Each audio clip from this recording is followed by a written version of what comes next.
Bienvenue dans ce chapitre où on va voir toutes les bases, parfois contre-intuitives, pour bien faire fonctionner votre communauté.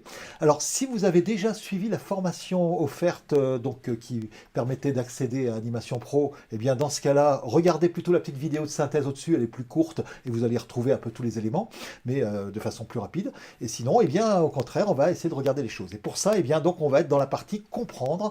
On va reprendre l'exemple d'une communauté, la communauté des, des amateurs de Yucca, pourquoi pas, hein. Bon, ça peut être une communauté plus professionnelle, bref, il y a plein de communautés différentes, mais on va voir effectivement les questions à se poser.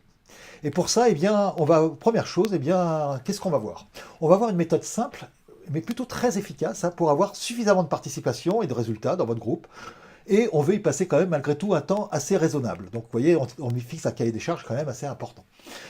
Alors, qu'est-ce que c'est d'abord qu'une communauté? Une communauté, eh bien, c'est un groupe qui est pour s'entraider et monter en compétences collectivement. Voilà, c'est la définition la plus simple. C'est dedans, il peut y avoir des groupes de travail, il peut y avoir plein de choses, etc.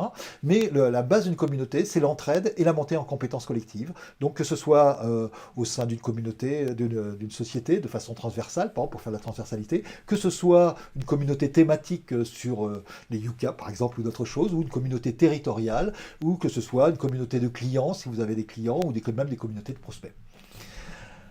Mais le problème, eh bien le problème, c'est que on manque tous de temps. On est au 21e siècle et donc, en gros, on pourrait dire aussi que l'animation de communauté, la définition, c'est animer des gens qui n'ont pas le temps avec des gens qui n'ont pas le temps. Et voilà à peu près.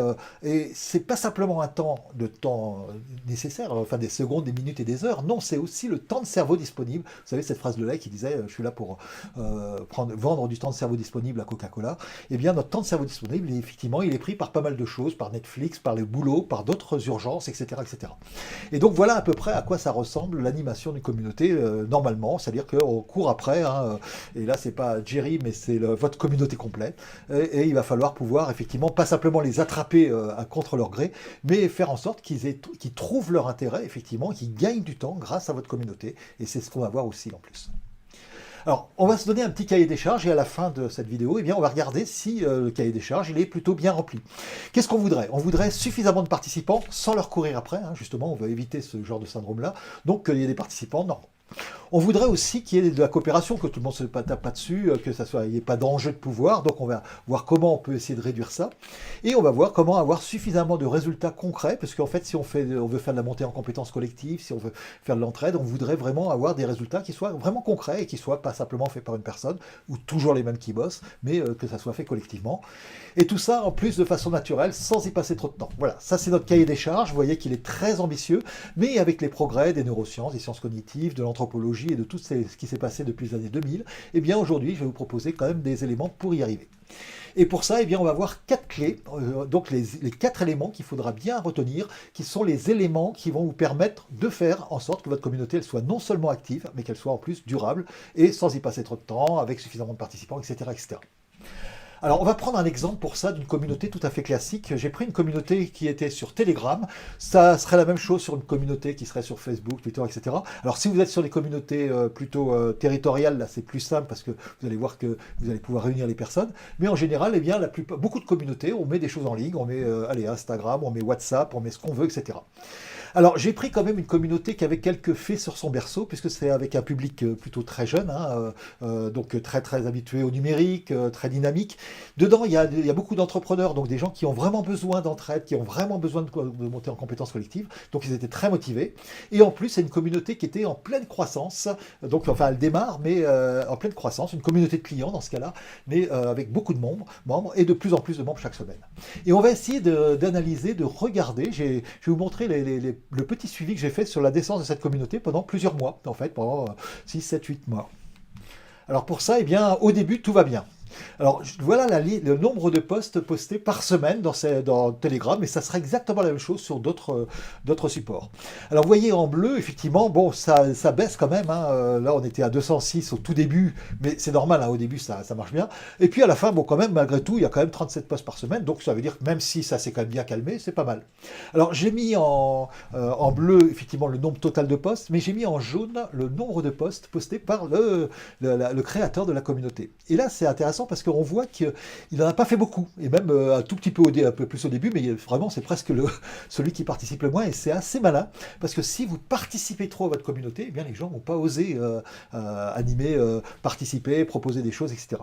Par contre, vous voyez qu'en orange, j'ai mis la personne chaque semaine qui a le plus parlé, combien elle a fait de posts. Et là, eh bien, on voit que finalement, c'est intéressant parce que quand il y a une personne qui parle beaucoup, eh bien, le reste du groupe parle beaucoup. Donc, on voit déjà une sorte de corrélation avec, entre la personne qui parle le plus et puis le nombre de personnes qu'il y a enfin, le nombre de posts en général par semaine. On voit que même si il y en a beaucoup au début, eh bien, ça baisse ensuite.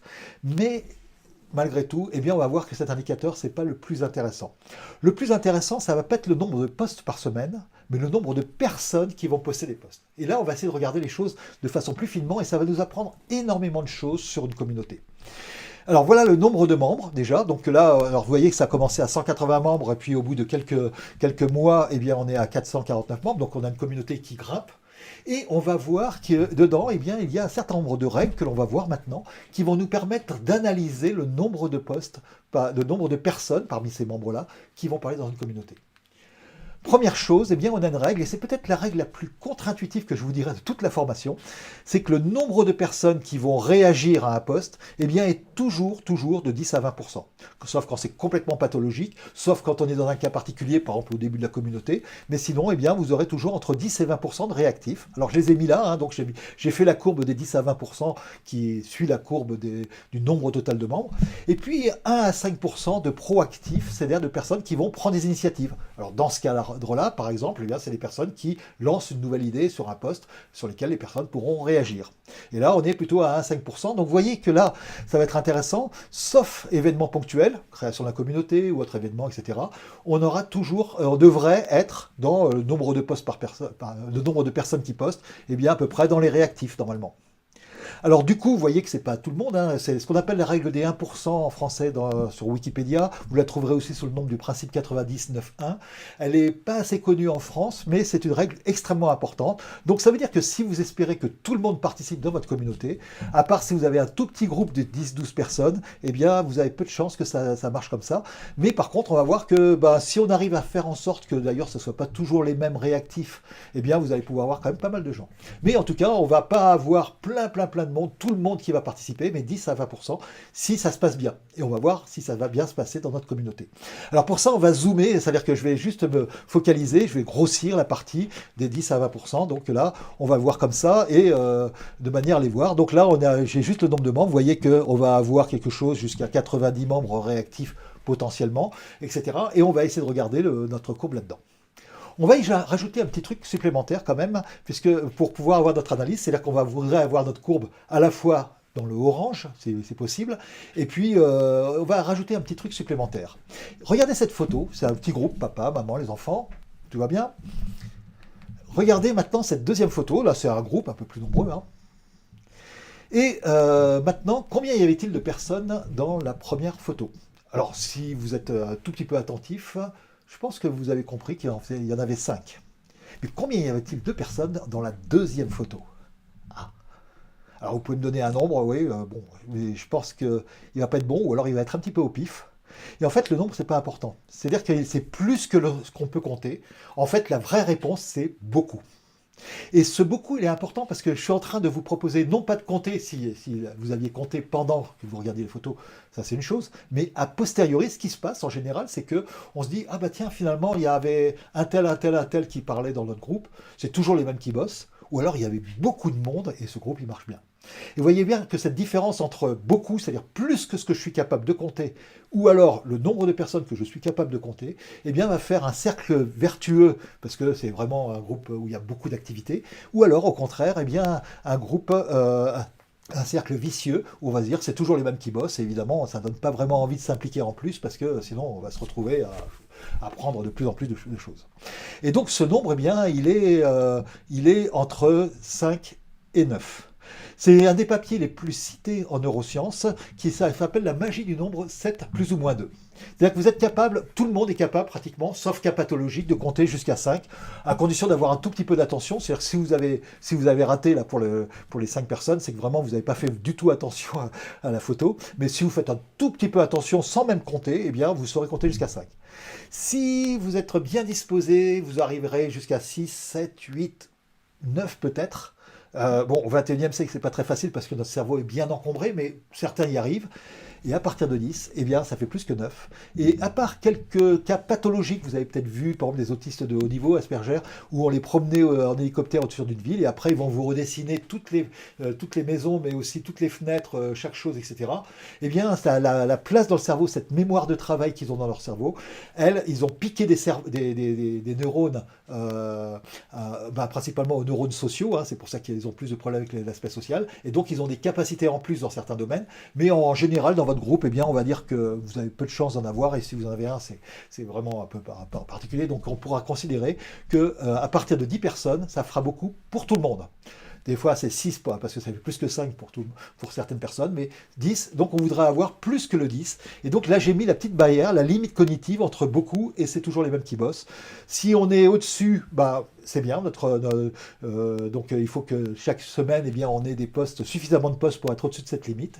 Et si on est en dessous, complètement en dessous, là, eh bien, ça risque de s'effondrer complètement. Et si on est entre les deux, certains vont commencer à dire c'est toujours les mêmes qui bossent, d'autres vont dire ah tiens, il y a quand même beaucoup de monde. Mais on va être un peu entre les deux. Voilà, on a maintenant notre support et on va pouvoir mettre dessus le nombre de personnes par semaine qui réagissent aux différents postes. Et sur notre communauté qui est, comme on l'a vu, avec quelques faits sur le berceau, qui est plutôt bien. Voilà le résultat. Alors, on va analyser ça. Et première chose, eh bien, au tout début, il y a plus de 20% que les 20% de réactifs. Pourquoi? Parce qu'on démarre, Yucadi, Yucada, ça y est, tout le monde se présente. Enfin bref, il y a une dynamique là-dedans qui dure quand même, 1, 2 semaines, 3 semaines des fois, mais en général les deux premières semaines. Et puis après, on rentre dans le milieu des réactifs, mais aïe, on n'est pas resté dans le orange. On a commencé à baisser et on se retrouve plutôt dans le monde des proactifs. Aïe, aïe, aïe. Et donc ça veut dire qu'il y a ceux qui sont vraiment très motivés, les 1 à 5%, mais on se rend compte que finalement, eh bien, votre communauté, on a l'impression qu'il y a quand même, on avait vu qu'il y avait même 37 posts par semaine, ça paraît beaucoup, mais c'est toujours par les mêmes, les quelques 1 à 5% les plus proactifs. Et donc là, finalement, notre communauté, elle ne fonctionne pas tant que ça. Enfin, bien sûr, vous pouvez avoir l'impression qu'il y a beaucoup de posts, mais le problème, c'est que vous allez peut-être découvrir que, oui, mais vous faites une communauté pour que 1 à quelques pourcents des personnes. Alors vous voyez même qu'on commence à gratouiller, malgré le fait qu'il y ait de plus en plus de membres, et donc de plus en plus de réactifs, et donc de plus en plus de proactifs, on commence à gratouiller un petit peu sur la limite entre beaucoup et c'est toujours les mêmes. Alors justement, on voit que cette courbe baisse, cette courbe de nombre de personnes actives, et ça veut dire qu'il y a 2 cas de figure. Soit on arrive et on descend un peu trop bas, et dans ce cas-là, le groupe meurt carrément, et donc on voit qu'il n'y a plus de postes, il y a beaucoup de communautés comme ça, tombent dans le panneau. Ou alors, eh bien, dans une communauté comme celle-là qui grandit, eh bien, on a la chance, avec plus de 400 membres à un moment donné, donc vraiment ça commence à devenir plus important, eh bien, d'arriver à avoir quand même, malgré tout, d'être au-dessus. En gros, quand ça tombe juste en dessous sur une semaine, c'est pas très très grave, mais sur plusieurs semaines, là, ça commence à vraiment poser un problème, sur un mois par exemple. Et là, eh bien, on est quand même un petit peu au-dessus, donc la communauté va continuer, elle va avoir des posts, on aura même l'impression qu'elle fonctionne, mais finalement avec que les proactifs, que les gens qui prennent des initiatives, et on a vu que c'était... Alors vous allez me dire, oui, mais... Il y a des gens qui sont proactifs, on pourra les pousser, etc., etc. On va faire un petit essai. Imaginez, vous prenez toutes les communautés dont vous faites partie. Alors, vous en faites partie de beaucoup, c'est-à-dire que vous avez votre travail, dans votre travail, vous avez même des petits groupes, des équipes, des choses comme ça. Vous avez la famille, le sport, les amis, la famille élargie, bref, les groupes Facebook, les groupes LinkedIn, les groupes WhatsApp, que sais-je, et il y en a beaucoup. Et vous faites partie probablement d'au moins une vingtaine de communautés, même si vous ne vous en rendez pas compte. Alors, imaginez, est-ce que vous êtes proactif dans au moins une communauté? Vous prenez des initiatives? J'espère que oui, quand même. Mais si vous oubliez ça, eh bien, vous avez des communautés où vous êtes réactif.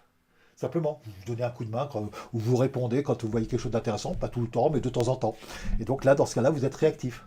Et puis, il y a même des communautés où vous êtes ni l'un ni l'autre et vous faites partie du grand marasme des 80-90% des personnes dont on reparlera tout à l'heure parce qu'ils vont nous intéresser énormément. Mais vous voyez que finalement, eh bien, c'est un rôle que l'on prend, proactif ou réactif.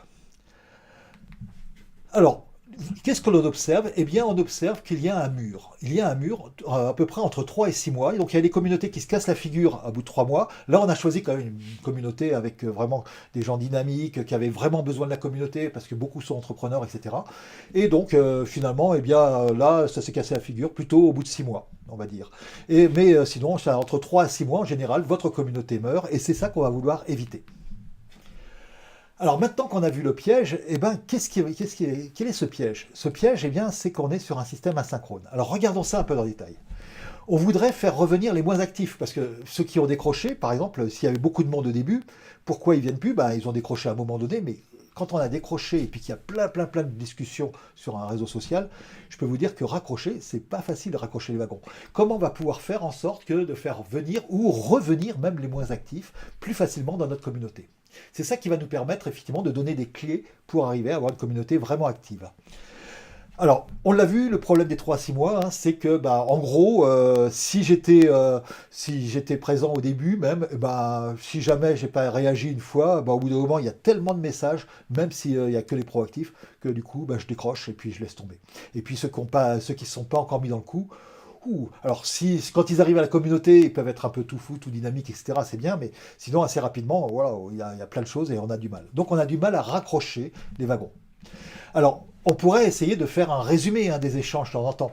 Le problème, c'est que les résumés des échanges, ça peut faire un message assez long. Même s'il n'y a plus qu'un message pour pouvoir raccrocher les wagons, même s'il n'y a pas dedans tous les messages, mais une sorte de synthèse qui demande beaucoup de travail, bah, le problème c'est que c'est long à lire quand même. Et donc, bah, comme on est sur plusieurs communautés, on ne va pas le lire. Et donc finalement, ça fait une friction trop grande, hein. Donc finalement, on ne va pas passer à l'acte, on ne va pas lire ce résumé. Donc ça ne sert à rien de passer des heures et des heures à essayer de résumer ce qui s'est dit pour essayer d'aider les personnes. Ça ne va pas marcher. Donc il va falloir aller plus loin, on va essayer de trouver d'autres solutions. Alors, notre clé numéro un, eh bien, qu'est-ce qu'il y a? Là, on a appris souvent qu'on va aller travailler de façon asynchrone, parce que sinon, vous savez, on est tous pris par le temps, et donc là, ben, l'avantage d'un groupe comme nous apprend Facebook, comme nous a appris Facebook, et que fait Telegram, que fait Discord, ou tous les autres que vous voulez, eh bien, c'est que, bah, voilà, comme ça, on ne prend pas trop le temps des gens, ils répondent quand ils veulent. Ah ouais, mais petit problème, répondre quand je veux, alors que je suis pris à plein d'autres endroits, c'est à peu près jamais. Donc il va falloir faire exactement l'inverse dans les communautés de ce que l'on fait classiquement dans notre travail par exemple. Et donc si vous faites une communauté au sein de votre travail, eh bien on va avoir une partie horizontale, la communauté, ou une partie verticale avec votre équipe, avec des contraintes, etc. Eh bien on va voir que le fonctionnement d'une communauté, c'est peut-être la chose la plus incroyable, c'est à peu près l'opposé de ce que l'on fait dans la gestion classique de projets classiques qu'on connaît avec, voilà, on va essayer de ne pas prendre le temps de tout le monde, etc. Et là, dans le cas des asynchrones, eh bien, on va travailler de façon synchrone. Et c'est ce que j'ai appelé comme première clé l'engagement synchrone. Le seul moment où les gens vont pouvoir mettre du temps cerveau disponible, c'est lors d'un moment synchrone, en atelier, ou en atelier présentiel ou non. Donc, dans les discussions asynchrones, on a vu, quand on décroche, on a du mal à raccrocher.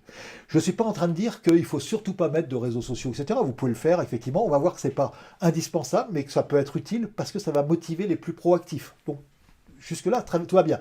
Mais clairement, une communauté qui ne serait que asynchrone va mourir au bout de 3 à 6 mois, même si on ne s'en rend pas compte parce qu'on a l'impression qu'il y a beaucoup de posts, mais pas beaucoup de monde.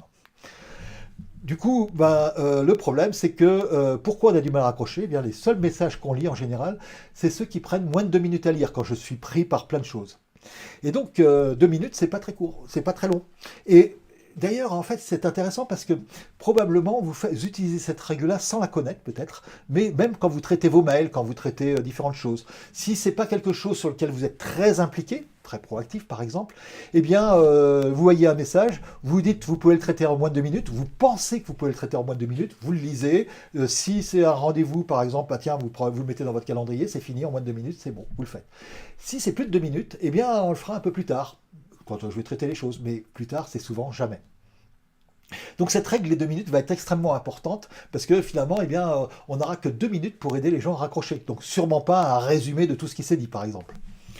Mais par contre, envoyer une invitation à un moment synchrone, c'est-à-dire un atelier, alors que ça soit en visio ou en présentiel, suivant que votre communauté est plutôt territoriale ou plutôt thématique, eh bien là, on peut recevoir une petite invitation. Et une invitation, c'est quoi? Bonjour, je vous propose un atelier sur comment planter ses yuccas, tel jour, telle heure, à tel endroit, et vous êtes tous les bienvenus, amicalement, signé Jean-Michel. Et là, ça se fait en moins de 2 minutes. D'abord, je le vois même sur mon téléphone mobile, eh bien, je vois que finalement c'est un message court, ça dépasse même pas j'ai pas besoin de scroller. Et puis, dedans, ça m'intéresse pas, je fais rien, ça m'intéresse, je le mets dans mon calendrier, ça y est, je l'ai traité en moins de 2 minutes.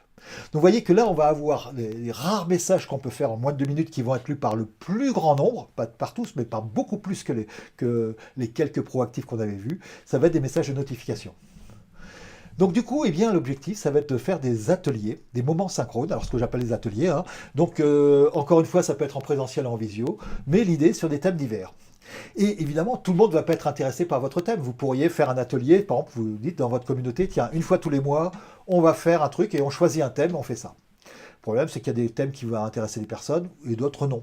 Alors plutôt que de faire un truc très très standardisé comme ça, et peut-être moi je vais venir une fois tous les 3 ou 4 mois simplement parce qu'il y aura un thème qui m'intéressera, eh bien on va faire plein de petits ateliers, et puis dans ces petits ateliers, je vais avoir des choses qui m'intéressent, des choses qui ne m'intéressent pas. Et vous voyez que en fait, nos réactifs, c'est-à-dire ceux qui vont venir, seront peut-être 10 à 20% pour l'atelier, à condition qu'on les invite correctement, on va voir ça, mais c'est pas toujours les mêmes. Donc en fait, globalement sur l'année, eh bien on aura peut-être 40, 50 ou 60% des personnes qui auront participé au moins à certains ateliers, et en moyenne, eh bien, on sera plutôt à 10-20% pour un atelier. Donc vous voyez que grâce à ça, non seulement on n'est pas sur les 1 à 5% de proactifs qu'on avait vus, mais on peut même dépasser les 20% parce que tout le monde n'est pas intéressé par les mêmes thèmes. Donc on va essayer de faire des thèmes très très différents. Et pour ça, eh bien, on va faire des notifications d'invitation, mais pour qu'elles soient lues par le plus grand nombre, si elles sont noyées dans le réseau social, eh bien, ça ne va pas marcher parce qu'en fait, personne ne va les lire parce qu'il faut les retrouver. Donc on va être obligé de les pousser à un endroit que les personnes lisent, que tout le monde lit. Alors là, il y a un petit souci, c'est que une des rares trucs que tout le monde lit, parce que si vous avez imposé à tout le monde un groupe sur WhatsApp ou sur Facebook ou sur LinkedIn ou sur Discord ou Telegram ou je ne sais pas, eh bien, ou votre réseau professionnel, eh bien, il y a des gens qui le lisent pas. Il y a peut-être des gens qui sont inscrits, peut-être que beaucoup de gens sont inscrits sur WhatsApp par exemple, ouais, mais ils lisent pas tous les groupes. Et donc, en fait, au bout d'un moment, ils sont largués. Donc, on va être obligé de l'envoyer sur leur boîte aux lettres à eux. Et la seule boîte aux lettres, eh bien, c'est le mail. Alors, vous allez me dire, oh là là, surtout, on ne va pas inonder les gens avec le mail.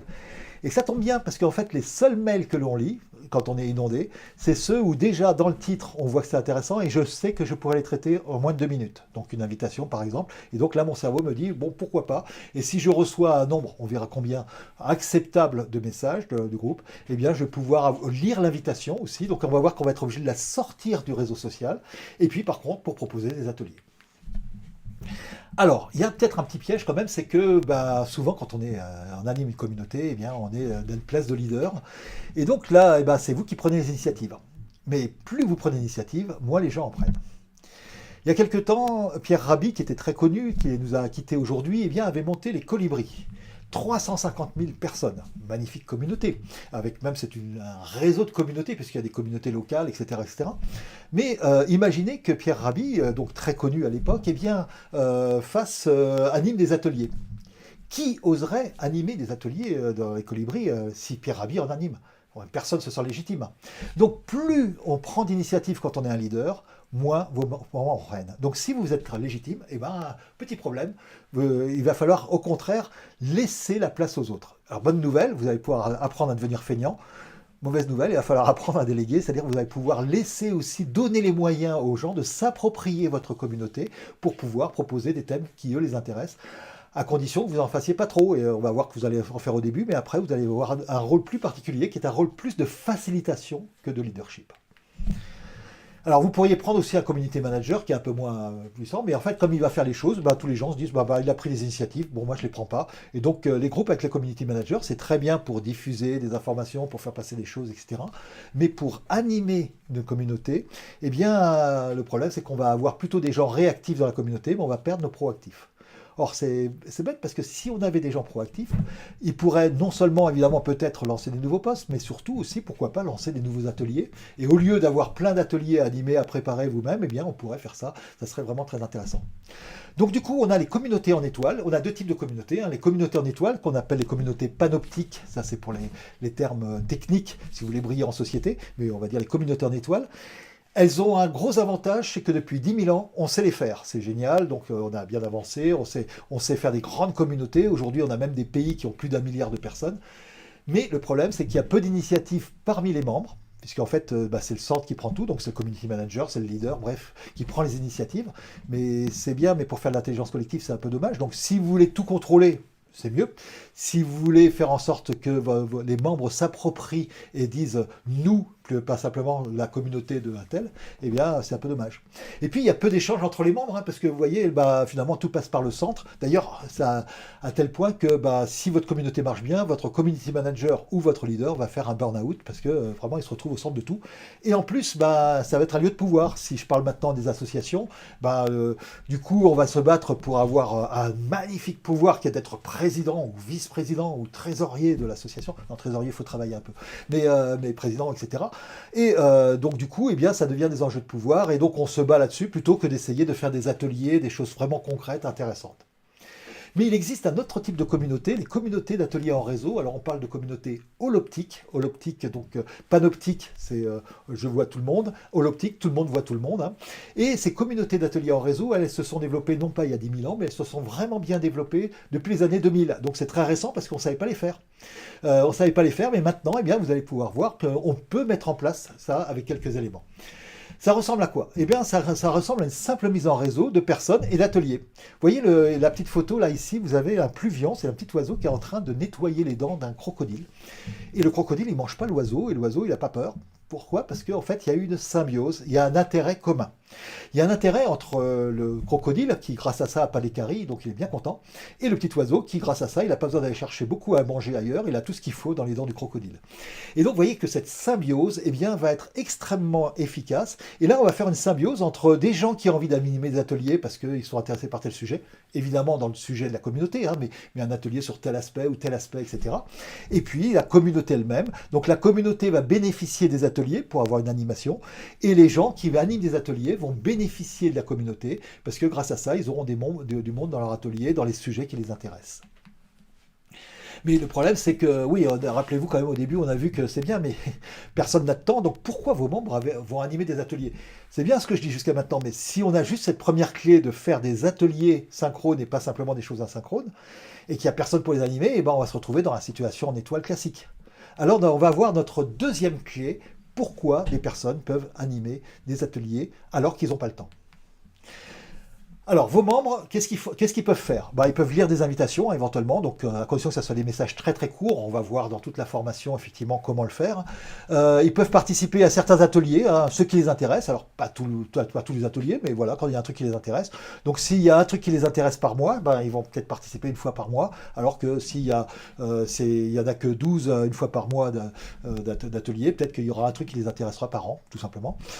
Et puis, si on le fait, si on participe à un atelier, ou si même on participe à un poste, on répond, eh bien c'est que ça nous fait gagner du temps. C'est-à-dire que le vrai secret, c'est qu'il y a des choses qui nous font gagner du temps et il y a des choses qui nous en font perdre. Alors, participer à un atelier, déjà, ça prend du temps. Puisqu'un atelier, ça peut être 1 heure, ça peut être 1 heure en visio, 1 heure et demie, ça peut être 2 heures en présentiel. Bref, ça prend quand même 1 heure ou 2. Et donc le calcul que tout le monde fait dans sa tête, inconsciemment, c'est si ce que je vais apprendre dans l'atelier, si ce que je vais partager comme expérience avec les autres me font gagner plus qu'1 heure ou 2, ça vaut peut-être le coup d'y participer. Si c'est juste pour faire plaisir aux autres sur un truc qui m'intéresse moyennement, et bien là, dans ce cas-là, on va peut-être moins y participer. Donc la première chose, c'est que vos membres vont participer aux ateliers parce qu'ils vont gagner du temps.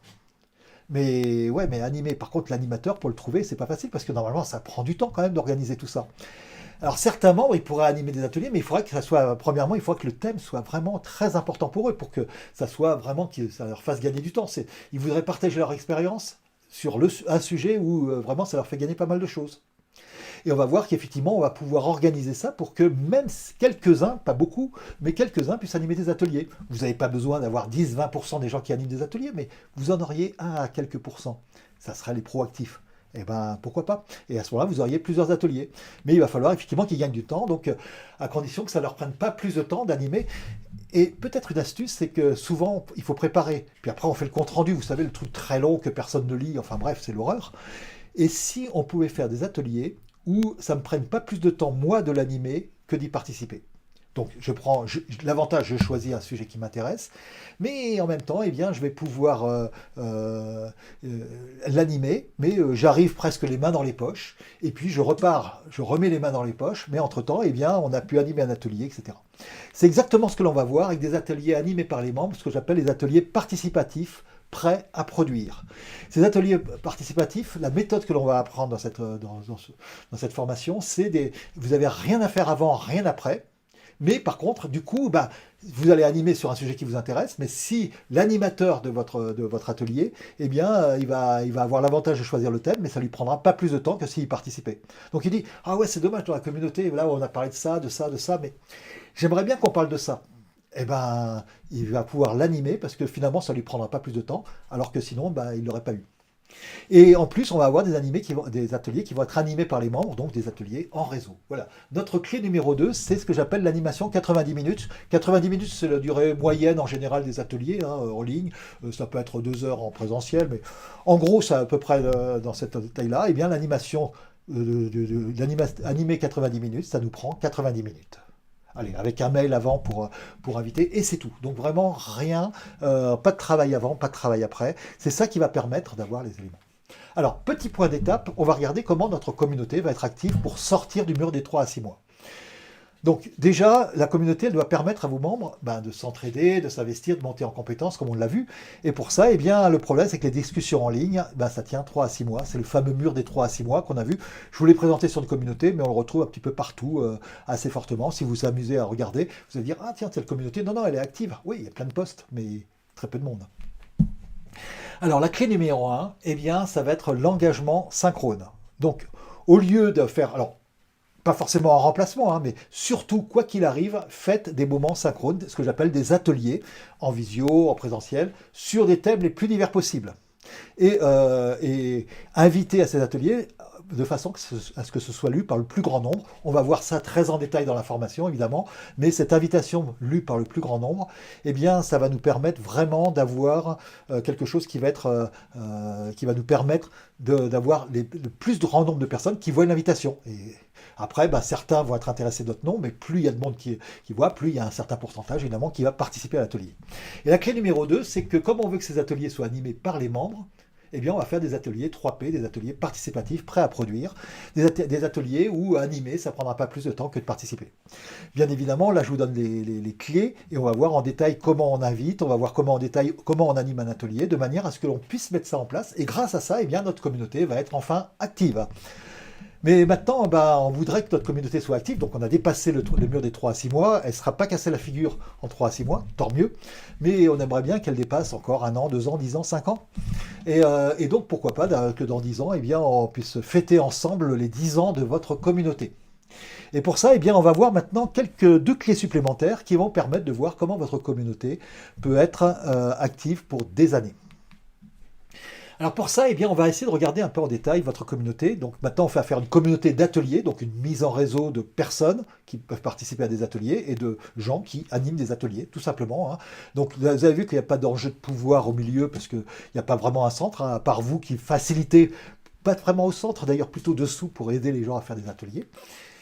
Et donc on va avoir quelque chose comme ça. Alors du coup, on va avoir 2 types d'activités dans notre communauté.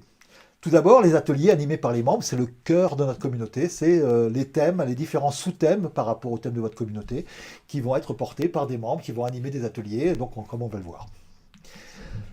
Mais on va avoir besoin aussi d'activités spécifiques pour que la communauté elle-même vive. Et on va essayer de regarder ces activités transversales qui doivent nous prendre le minimum de temps, qui ne doivent pas être un enjeu de pouvoir, parce que là, par contre, c'est pour l'ensemble de la communauté, c'est pas simplement un atelier.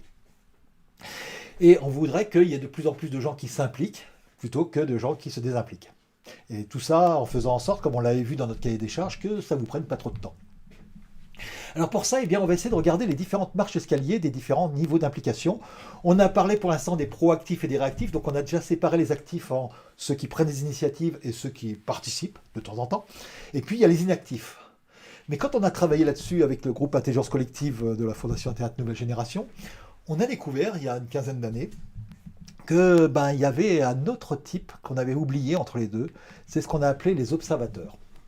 C'est-à-dire qu'il y a plein de gens dans cette communauté-là, d'ailleurs c'était une communauté, donc même si c'était des spécialistes de l'intelligence collective, c'était quand même une communauté de spécialistes de l'intelligence collective. Il y a des gens qui ont dit, comment ça, vous dites qu'il y a des proactifs et des réactifs, et que nous, on n'a jamais participé, on n'a jamais parlé dans cette communauté, et vous nous dites qu'on est inactif. Ouais, mais moi, je les regarde tout ce qui se passe, et il y en a beaucoup, il y a beaucoup d'informations, je les mets en œuvre dans ma propre communauté. Bref, je ne suis pas inactif, mais vous m'avez jamais vu parce que je ne suis pas actif dans la communauté, mais je suis actif pour moi, pour observer la communauté. Donc on les a appelés les observateurs. Et on pourrait y rajouter les non-membres, ceux qui pourraient, alors si votre communauté est ouverte, eh bien rentrer dans votre communauté. Ou si votre communauté est fermée, c'est une communauté de clients qui auraient envie de devenir clients. Ou si vous êtes dans une société, eh bien les personnes de la société qui pourraient avoir envie de rentrer dans cette communauté transversale. Alors, tout à l'heure, je vous ai posé la question, est-ce que vous avez été proactif dans une communauté, réactif dans une autre? Mais oubliez toutes ces communautés où vous êtes actif. Est-ce qu'il y a des communautés dans lesquelles vous êtes observateur? C'est-à-dire vous regardez ce qui se suit, ce qui se passe, alors que ce soit sur les réseaux sociaux ou que ce soit dans une communauté sportive, amicale, familiale ou professionnelle. Et vous avez sûrement une communauté dans laquelle vous êtes observateur. Donc vous allez me dire, oui, d'accord. Donc vous avez aussi des communautés dans lesquelles vous êtes observateur. Mais est-ce qu'il y a une communauté dans laquelle vous êtes totalement inactif? Alors, réfléchissez, parce que si vous me dites non, c'est probablement que vous avez oublié que vous faites partie de cette communauté-là. Elle est dans un petit coin d'un réseau social quelque part, par exemple. Et puis évidemment, des communautés dont vous n'êtes pas membre, là, il y en a beaucoup. Donc vous voyez que c'est comme des marches escalier, et ce n'est pas des personnes dont on parle. On ne parle pas de proactif, réactif, on parle de rôle proactif, de rôle réactif, de rôle d'observateur et de rôle inactif. Et notre objectif, c'est que ça va être de faire en sorte que cet escalier, on puisse le monter. Alors on a vu déjà que les réactifs étaient 10 à 20%, les proactifs sont 1 à 5%. Dans notre cas de figure, dans une communauté d'ateliers, ça va être principalement des gens qui vont animer des ateliers, donc dans les ateliers, dans les projets, les choses comme ça. Éventuellement, si vous avez aussi un réseau social, ceux qui vont lancer des posts, mais on a vu que c'est le plus intéressant pour la communauté parce que les posts, ils sont lus que par les proactifs rapidement. Mais par contre, les ateliers, d'autres personnes peuvent y participer. Et donc, combien il y a de pourcents de bons observateurs, ça on ne le sait pas, parce qu'en fait, toutes les études de sociologie et autres, se sont intéressées à ce qu'on voyait dans les communautés. Mais ce qu'on ne voyait pas, et on n'avait pas décomposé entre observateurs et totalement inactifs, on ne savait pas. Alors, il y a des gens qui désimpliquent de votre communauté, et c'est totalement normal. Je suis désolé de vous l'apprendre, mais ça veut dire que dans une communauté, vous avez des personnes qui vont se désimpliquer parce qu'ils changent de métier, parce qu'ils partent à la retraite, parce qu'ils changent de lieu, ils changent de société ou autre chose. Ou alors la personne a perdu son conjoint ou sa conjointe, a cassé sa voiture et vient de se faire licencier. Elle a un petit peu autre chose à penser qu'à votre communauté. Donc c'est tout à fait normal qu'il y ait un pourcentage de personnes qui descendent l'escalier. Mais regardez bien, si le pourcentage en haut de proactifs, de réactifs doit rester constant, ça veut dire qu'il devrait y avoir des gens qui montent cet escalier naturellement. S'il y a des gens qui le descendent naturellement, il devrait y avoir des gens qui le montent naturellement. Et c'est pas ce qu'on observe. Pourquoi? Probablement pas parce que les gens ne voudraient pas monter naturellement, c'est parce que les marges d'escalier sont cassées, parce que c'est pas facile de passer de réactif à proactif, de passer d'observateur à réactif. Et donc on va voir, plutôt que d'essayer de pousser, de tirer, d'inciter les personnes, de leur courir après pour qu'ils grimpent, ils deviennent de plus en plus actifs, on va simplement réparer les marches d'escalier pour que naturellement on ait des personnes qui s'impliquent et qui compensent, et on va voir même des fois qu'ils font plus que compenser, donc qui vont permettre d'avoir une communauté bien active, et qui vont naturellement compenser les gens qui s'impliquent. Et qu'est-ce que c'est qu'une marche d'escalier? Ça va être une activité de la communauté qui va être très importante, indispensable, pour que quelques réactifs deviennent proactifs. Regardons ça tout de suite. On va faire des rencontres régulières de la communauté. Alors, vous avez des rencontres d'ateliers, déjà, donc ça, c'est des rencontres, mais on va réunir toute la communauté, et vient qui veut. Alors, vient qui veut, vont venir des réactifs, donc 10-20%. Très bien. Et puis, dans cette rencontre, on ne va pas forcément faire un atelier sur un sujet, on va parler de tout ce qui s'est passé, et de ce qu'on aimerait bien qu'il se passe demain. Tiens, on pourrait aussi lancer tel thème, tiens, ça serait intéressant qu'on parle de ça, etc. Alors vous voyez que cette rencontre régulière, donc qui est une rencontre de communauté que vous allez animer, donc une heure, vous allez passer 1 heure par mois pour animer cette communauté, ça va être à peu près le temps que vous allez passer pour animer votre communauté d'ailleurs, puisque votre communauté vous allez l'animer en 1 heure ou 2 par mois, et l'heure, la chose la plus importante, c'est que vous allez animer cette rencontre en disant, tiens, qu'est-ce qui s'est passé? Bah tiens, tu as participé à tel atelier, l'animateur n'est pas là mais tu as participé, tiens, tu peux nous raconter un petit peu, tiens, et là, ah bah tiens, qu'est-ce qui vous intéresserait comme nouveau thème? Ah tiens, ça peut être pas mal, etc. Alors pour les proactifs, évidemment, c'est génial parce qu'ils peuvent s'entraider, on pourra dire, ah ouais, moi j'ai un peu du mal dans mon atelier, bah tiens, moi j'utilise telle méthode, ah d'accord, ok, etc. Donc c'est très bien pour les proactifs, mais c'est indispensable pour que quelques réactifs se disent, ah ouais, mais c'est dommage, on n'a pas tel thème. Alors, bah, tu pourras l'animer. Ah bah non, je ne vais pas l'animer, j'ai pas le temps. Ah, ça tombe bien. On a des méthodes qui permettent que ça prenne pas de temps avant, pas de temps après. Rappelez-vous, l'engagement à 90 minutes.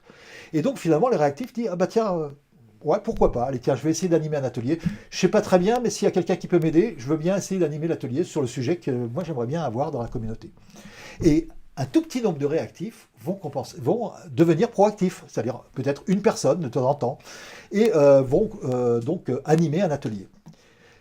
Mais un tout petit peu des 10-20% réactifs, eh bien, ça compense très largement pour avoir le nombre de proactifs supplémentaires, parce qu'il y a 10 fois moins de proactifs que de réactifs. Donc en fait, un tout petit peu de réactifs qui de temps en temps montent une marche d'escalier, pas tout le monde, mais un tout petit peu, eh bien, compense très facilement le nombre de proactifs qu'il faut. Donc en faisant ces rencontres-là, eh bien, ces rencontres, on voit qu'elles sont utiles pour les proactifs, mais elles sont indispensables, et j'insiste bien sur le mot indispensable, pour que quelques réactifs deviennent naturellement, animent un nouvel atelier, parce qu'on a parlé de ça, et puis juste pourquoi pas, allez, on va essayer. Mais les observateurs, eh ben, eux, ils ne sont pas venus. Ils ont vu qu'il y avait une invitation, ils ont regardé l'invitation, ils ont lu l'invitation, mais ils ne sont pas venus. Et donc, il va falloir avoir une activité pour eux. Et c'est l'activité peut-être la plus importante. C'est d'ailleurs parce que les observateurs, on les avait oubliés et on les a découverts qu'il y a 15 ans. Et par contre, ces observateurs, eh bien, cet endroit-là, la quasi-totalité des endroits où on me dit, tiens, ma communauté elle a des problèmes, alors qu'elle fonctionnait avant, eh bien, c'est justement parce que cette activité n'est pas bien faite. Et cette activité, c'est celle qui paraît la plus simple et qui est la plus subtile et la plus importante. C'est comment on envoie des invitations pour venir aux ateliers ou aux rencontres de communauté. Ça paraît très simple. Et évidemment, c'est bien utile pour les proactifs et les réactifs. Mais n'oublions pas une chose très importante. Bien sûr, ils ont besoin des invitations, mais les observateurs, si l'invitation, ils la lisent et qu'en plus ils sont intéressés par le thème, eh bien, un observateur de temps en temps qui n'a jamais participé se dit, ah ouais, mais c'est drôlement intéressant ce sujet-là, j'aimerais bien y venir. Ah, puis dans l'invitation, il y a quand même marqué, tiens, vous êtes tous les bienvenus, même si vous n'êtes jamais venus. Allez, j'y vais. Et un observateur gravit la marche et arrive effectivement et devient réactif. Et ça, c'est vraiment très, très, très important. Donc, c'est les observateurs que l'on ne voit pas, qu'on oublie, on les a même carrément oubliés dans la liste des rôles qu'il y a dans une communauté, eh bien, qui vont pouvoir utiliser ces envois d'invitation. Donc, les envois d'invitation, évidemment, ils sont importants pour tous ceux qui participent, les réactifs, les proactifs, on est d'accord, mais ils sont indispensables et on va vraiment travailler pour eux particulièrement, pour que ces envois d'invitation ils soient lus par le plus grand nombre d'observateurs possible. Et donc, il va falloir faire en sorte que ça marche bien. C'est vraiment l'élément le plus important et sur lequel, eh bien, on verra qu'il y a des choses très simples, mais un petit peu contre-intuitives pour arriver à ce que on relise simplement les 3 lignes d'un envoi d'invitation qui ne soit pas noyé, évidemment, sous un flux d'informations qu'on ne verra jamais. Alors maintenant, et nos inactifs, nos inactifs, eux, ils voient des invitations, mais ils ne se rappellent même plus qu'ils font partie de cette communauté, ils ne savent même plus de quoi ça parle. Et puis, si jamais ils arrivent directement dans une rencontre, ils vont être paumés parce que ils ne savent plus de quoi ça parle. Alors, eh bien, il va falloir quelque chose, il va falloir les aider à raccrocher les wagons. Alors, au passage, l'envoi d'invitation, c'est sûrement pas une lettre d'information, parce qu'on a vu qu'une lettre d'information, on en verra son rôle plus loin, mais elle est trop grosse parce qu'on a vu que l'envoi d'invitation, il faut que ça soit 2 minutes. Alors pour nos inactifs, eh bien pour raccrocher les wagons, on va avoir besoin de ce qu'on appelle un espace de partage. Qu'est-ce que c'est? En général, c'est une page web dans laquelle on va pouvoir trouver toutes les informations. Déjà, c'est quoi cette communauté? Son nom, son titre, donc il va falloir qu'on trouve facilement ce lien-là. Quelles sont les prochaines dates, les différentes choses qui ont déjà été produites. Bref, un petit résumé sur une page qui vont permettre de faire une sorte de gare de triage, une gare centrale, telle qu'on l'appelle de temps en temps, pour arriver à s'orienter. Et donc moi j'arrive et puis je regarde, ah oui, alors cette communauté-là, en une ligne ça fait ça, en un petit paragraphe ça j'en sais un peu plus. Ah et puis tiens, il y a telle chose qui a déjà été produite, là. Ah et puis il y a telle prochaine date, etc. Et donc je deviens observateur. Alors évidemment, cet espace de partage, il va être bien utile pour les proactifs, réactifs et observateurs. Comme d'habitude, l'activité, elle va être utile pour ceux qui sont au-dessus, mais elle va être indispensable pour que quelques inactifs puissent raccrocher les wagons sans être perdus en comprenant pas du tout de quoi ça parle, parce que c'est la page. Donc si dans tous vos messages d'invitation, vous avez juste un petit lien vers la communauté, et vous arrivez sur cette page-là qu'on va structurer de façon à ce qu'elle soit le plus facilement lue pour avoir les informations directement, et bien en plus, vous aurez quelques inactifs qui vont commencer à observer. Et pour nos membres, alors déjà un espace de partage, c'est sûrement pas le site vitrine, hein, c'est pas le truc pour vos financiers si vous en avez, ou pour montrer aux autres. Non, on n'a pas besoin de quelque chose de beau qui brille, etc. On a besoin de quelque chose où on ait les informations immédiatement, simplement quand je regarde mon écran, sans scroller si possible, le maximum d'informations pour savoir c'est quoi ce truc-là, cette communauté, qu'est-ce qu'elle fait, qu'est-ce qu'elle a déjà produit, et c'est quoi les prochaines dates. Nos membres, eh ben, eux, ils sont pas en réseau, puisque là, on a fait une communauté en réseau, où les gens y échangent, etc. Et donc, eux, ils voient la communauté comme une sorte de centre, un truc un peu en étoile, hein, parce que les non-membres, ils peuvent discuter entre eux de votre communauté, mais c'est quand même pas très fréquent. C'est moins fréquent que, évidemment, les gens qui sont à l'intérieur de la communauté. Et donc, on va avoir besoin d'une activité en étoile, et c'est exactement ce qu'on a dans une lettre d'info, par exemple, ou dans un blog, des réseaux sociaux, les choses comme ça. C'est ce qu'on appelle un flux d'informations, où on va expliquer cette fois ce qui va se passer. Autant les envois d'invitation, c'est un truc très court sur tel atelier va se passer tel jour, telle heure, à tel endroit. Et le flux d'informations, c'est regarder ce qu'on a fait. Et regarder ce qu'on a fait, ça va donner à quelques membres l'envie de savoir ce qu'il y a. Donc même si vous avez une communauté un peu fermée de clients, de prospects par exemple, enfin de clients principalement, vous pourriez très bien partager ce qui s'est déjà passé dedans pour que des gens se disent « Ah ouais, ça vaudra le coup quand même de rentrer chez vous ». Et donc, en fait, évidemment, cette lettre d'information, ce blog, ces posts dans les réseaux sociaux, ils vont être utiles pour tous les membres de votre communauté, proactifs, réactifs, observateurs et actifs, mais ils vont être indispensables pour que des non-membres découvrent votre communauté et se disent « Ah, ça vaut peut-être le coup, j'ai vu tout ce qui se passait, j'ai envie de m'y inscrire ». Voilà donc notre troisième clé, c'est les 4 activités répit. Répit comme R comme rencontre régulière de communauté, E comme envoi d'invitation, P comme espace de partage et flux d'informations, le I, flux d'informations. Et donc en mettant ces 4 activités. Alors la bonne nouvelle, c'est que si vous n'êtes pas très bon, ça marche quand même. Mais attention, il vous manque une seule de ces marches, et là, s'il y a 2 marches à passer, ça va s'arrêter parce que votre flux d'application va moins bien fonctionner. Donc vous allez devoir mettre en place ces 4 activités-là. On va voir que ces 4 activités peuvent vous prendre à peu près 1 heure par mois, entre 1 heure et 2 par mois maximum, parce qu'on va faire des tas de choses pendant la rencontre régulière de communauté, etc. Mais donc ça ne vous prend pas beaucoup de temps, mais par contre, il va falloir absolument avoir les 4 pour que sur la durée, il y a des gens qui s'impliquent, des gens qui s'impliquent, et que dans 10 ans, vous soyez encore là. Alors, on voudrait dépasser encore toutes les limites, hein, et pour ça, on avait vu qu'on va essayer de faire en sorte de voir comment on peut aller encore un petit peu plus loin. On va voir notre 4e clé. Alors, nos groupes en étoile, on a vu que c'était des groupes panoptiques. Donc, panoptiques en étoile. Et la limite, c'est 150. Nous sommes incapables d'avoir plus que 150 personnes dont nous connaissons un peu le contexte. Vous allez me dire, non, mais j'ai 2000 amis sur Facebook ou sur Instagram ou je ne sais quoi, ou sur TikTok. Mais ouais, vous les connaissez vraiment? Moi non.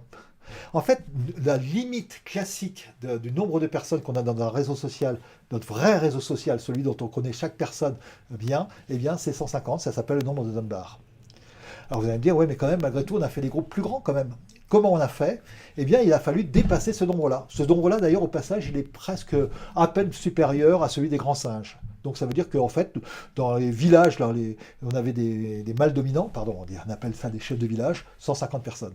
Et on a réussi à aller plus loin, il y a 10 000 ans, quand on a commencé à mettre des représentants. C'est-à-dire qu'on est passé des villages aux villes, avec des représentants du dieu de la ville au départ. Et donc tout le monde connaît le dieu de la ville, donc tout le monde connaît le représentant, et lui il n'a pas besoin de connaître tout le monde. Donc avec cette petite astuce, cette innovation culturelle, on a dépassé nos capacités cognitives.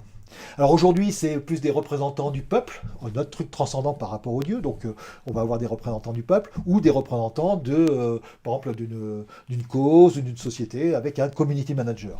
Donc en fait, depuis 10 000 ans, comme je vous le disais, nous savons faire des groupes en étoiles les plus grands possibles, avec plus que 150, facilement. Avec toutes les limites, par contre, on a vu des groupes en étoile.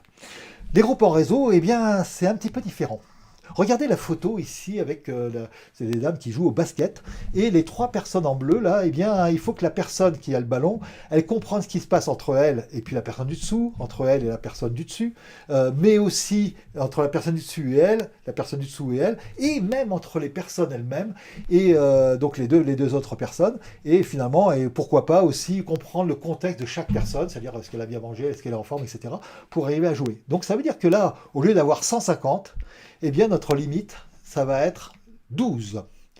Et donc, pour faire du sport collectif, eh bien, on arrive à 12, 11 pour le football, un peu moins pour le basket. Il y a quand même une exception, tiens, vous avez peut-être une petite idée, il y a quand même un sport collectif qui arrive à dépasser cette limite-là. Et oui, c'est le rugby. Rugby à 13 ou le rugby à 15. Alors, c'est pas beaucoup dépassé, on ne fait pas encore un groupe gigantesque, mais pourquoi est-ce que le rugby est joué uniquement par des extraterrestres qui dépasseraient les limites cognitives humaines? Non. L'astuce, c'est que dans le rugby, eh bien, la plupart des activités sont, les personnes avancent comme un seul homme. Dans le pack, par exemple, eh bien, on avance, et donc j'ai juste besoin de comprendre une unité. Dans la mêlée, eh bien, elle avance comme un seul homme. Et donc finalement, eh bien, si je joue au rugby, je n'ai pas besoin de comprendre 15 interactions, j'ai besoin d'en comprendre beaucoup moins parce qu'il y a des groupes d'interactions qui permettent d'être compris comme un seul homme ou une seule femme. Et donc, du coup, eh bien, fait ça, mais par contre, on est quand même limité. Et donc, jusqu'au début des années 2000, à part quelques exceptions dans le logiciel libre, dans les standards d'Internet, à Auroville aussi en Inde, avec une communauté qui a fonctionné. Bref, quelques exemples où on ne savait pas très bien pourquoi ça marchait, mais un groupe en réseau, on ne savait pas le faire au-delà de 12.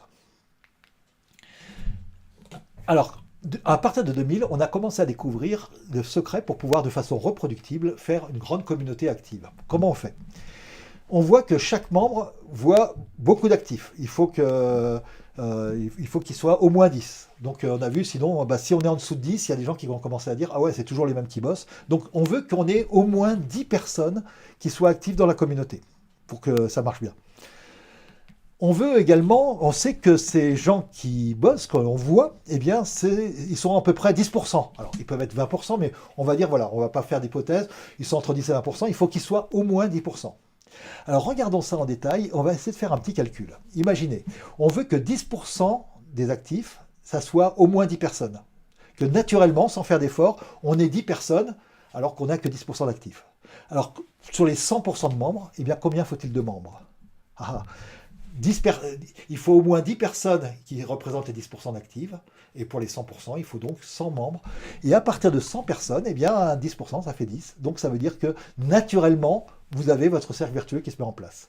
Donc le secret, c'est que pour arriver à avoir des groupes en réseau, eh bien on va être obligé d'avoir au moins 100 personnes. Alors regardons un petit peu ce que ça veut dire pour avoir ça. Et donc pour ça, eh bien, on va avoir notre quatrième clé. Vous avez des petits groupes qui sont naturellement en réseau, jusqu'à 12. Alors, à partir de 3, parce que 2, c'est de l'interpersonnel, hein, c'est un petit peu différent. Donc, entre 3 et 12, eh bien, ça fonctionne depuis longtemps. On sait très bien faire des tas de choses. On a vu, on peut faire du sport. On peut faire aussi de la musique classique ou de la musique avec de la musique de chambre ou de la musique de jazz avec des petites jazz bands, sans chef d'orchestre. Donc, vraiment en réseau. Par contre, on a vu que dans nos communautés d'ateliers, il va falloir qu'on soit au moins 100. Et entre 12 et 100, eh ben, on est un peu entre les deux. Et donc, c'est des groupes un petit peu compliqués. Donc, on va voir effectivement que un groupe, ça marche bien entre 100 jusqu'à quelques milliers. Au-delà, on a maintenant des méthodes qui permettent d'avoir jusqu'à 10 000, 100 000 personnes. Et on est en train de travailler sur qu'est-ce que ça voudrait dire des communautés en réseau à 1 million de personnes. Mais on va passer plutôt à des ensembles, des écosystèmes de communautés ou des choses comme ça pour Wikipédia, pour les colibris, pour plein de groupes comme ça. Mais donc ça veut dire que nous, les communautés dont on va parler, eh bien, on va vouloir avoir entre 100 et quelques milliers de personnes, par exemple, pour une communauté. Alors le problème, c'est vous n'avez peut-être pas 100 personnes, 100 clients, 100 personnes qui sont déjà inscrites à votre communauté. Comment on va faire? Ah mince, pour notre quatrième clé. Eh bien, j'ai une bonne nouvelle pour vous, c'est que on a le temps.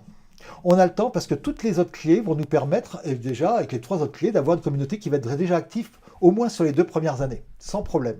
C'est-à-dire que surtout si vous mettez bien en place les 4 activités répit, tout fonctionne bien. Et du coup, eh bien, vous aurez de plus en plus de membres qui sont impliqués, mais aussi peut-être de nouveaux membres ou de nouveaux clients si c'est une communauté de clients, ou de nouvelles personnes qui vous rejoignent dans la communauté. Et donc dans ce cas-là, eh bien, votre communauté devient plus visible, et puis du coup, les gens en parlent, etc. Et on va pouvoir allumer le quatrième étage. Donc ce quatrième étage qui va vous permettre d'avoir une communauté cette fois pour les 10 prochaines années, eh bien, il faut en gros, dans les 2 premières années, à un moment donné, que vous ayez une communauté suffisamment grande, et ça va se faire assez naturellement grâce aux autres.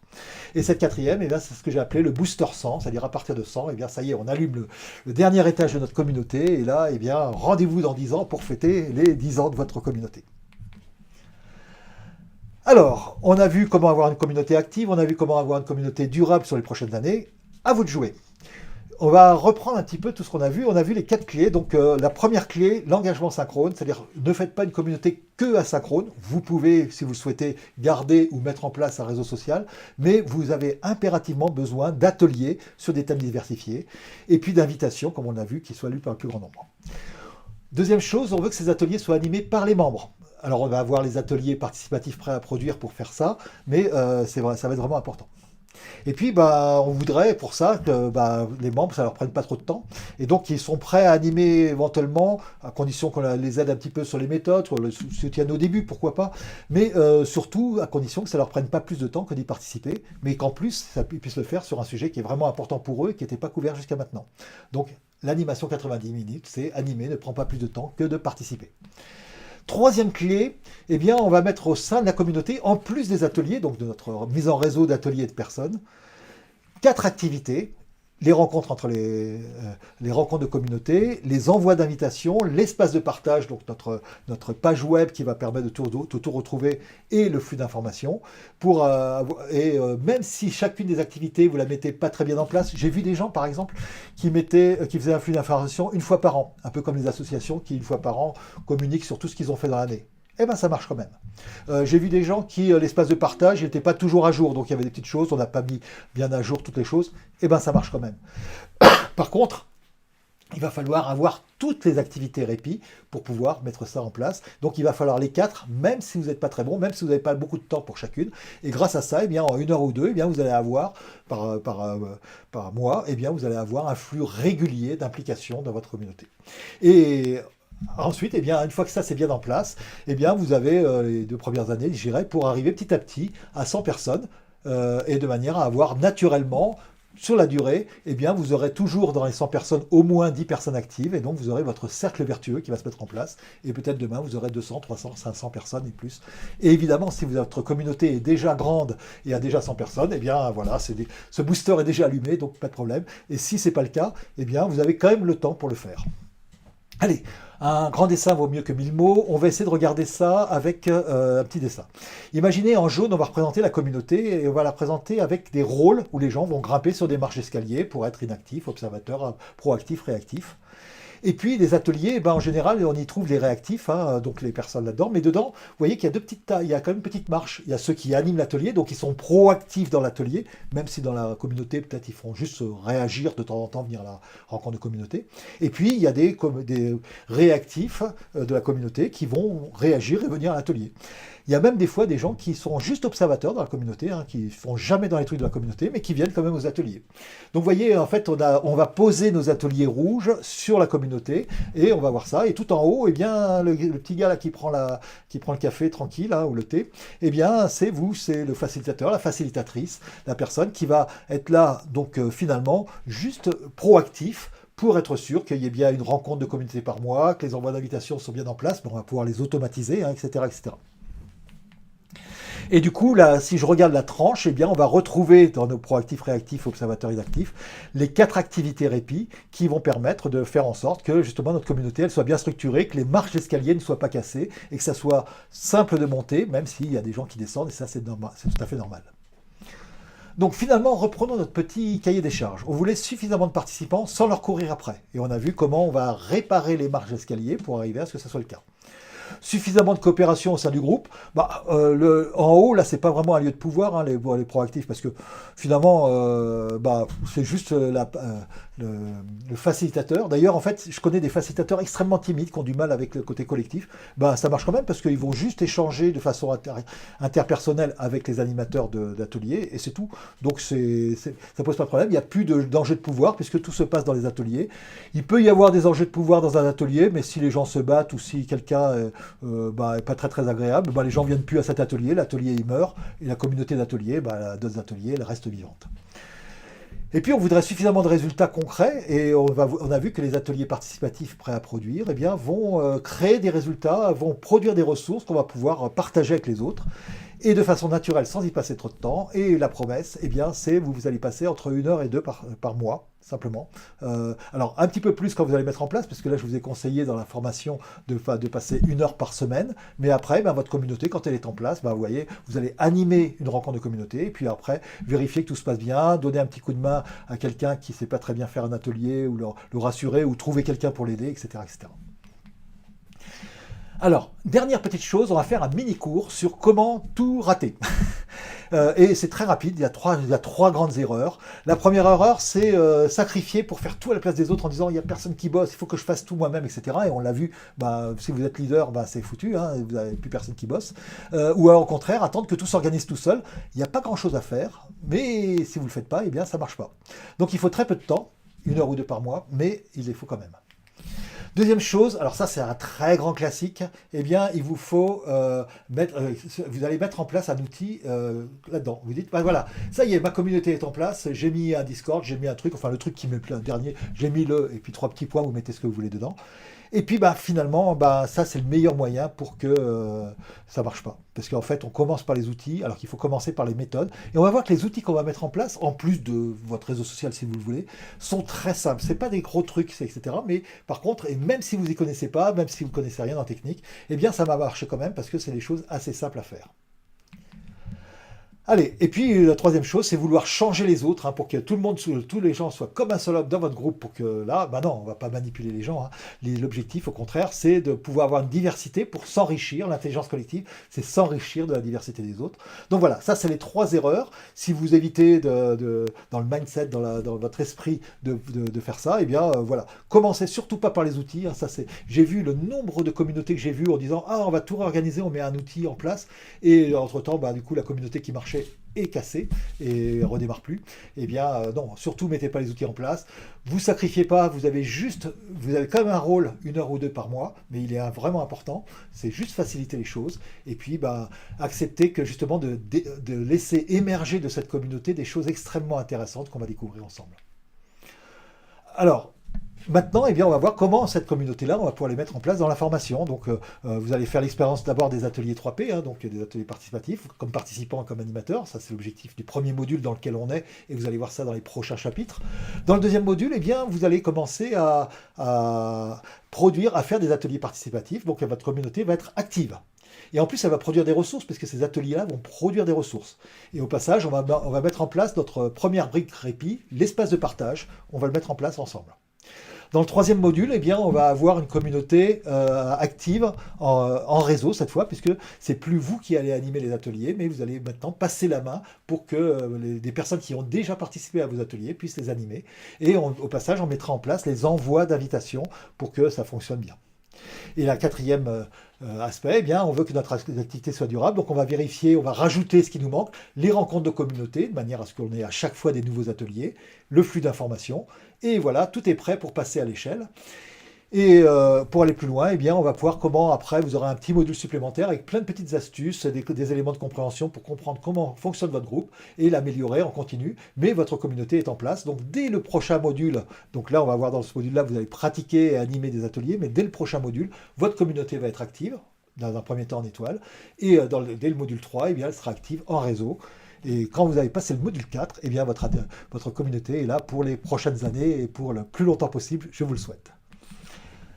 Allez, à vous de jouer. Alors, on va utiliser une petite méthode qui a été proposée par Richard Feynman, qui est un physicien, mais surtout, c'est un excellent pédagogue.